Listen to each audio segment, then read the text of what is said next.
ఈరోజు నీతి కథ ఏంటి అంటే మైత్రితో పెరిగిన విద్య. హాయ్ పిల్లలు, స్వాగతం మీ అందరికీ లిటిల్ లోర్ లోకి. ఇక్కడ ప్రతి కథ ఓ మాయాజాలం. ఒక నగరంలో ఉండే పాఠశాలలో పిల్లల నవ్వులు, చదువు శబ్దాలు, ఆటల కేకలు ప్రతిరోజు వినిపించేవి. ఆ పాఠశాలలో ముగ్గురు మంచి స్నేహితులు, రాము, కృష్ణ, రోజా. వీళ్ళు 6వ తరగతిలో చదువుతున్నారు. రాము చదువులో మునిగిపోయేవాడు. ఆట సమయంలో కూడా పుస్తకంని చూసేవాడు. కృష్ణ, రోజా రామును ఒంటరిగా చూడగానే అతనితో పాటు కూర్చొని చదవడం మొదలుపెట్టారు.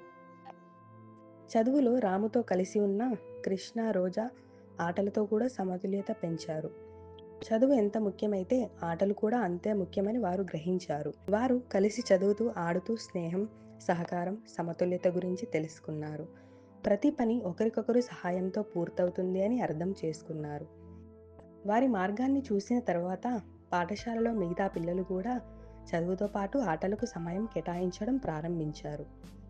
నీతి: చదువుతో పాటు ఆటలు కూడా ముఖ్యం.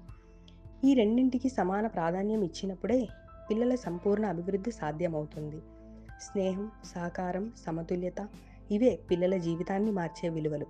ఈరోజు కథ నచ్చిందా? అయితే ఓ లైక్ కొడితే మాకు ఎంతో ఆనందం. మీకు నచ్చిన భాగాన్ని కామెంట్స్ లో చెప్పండి.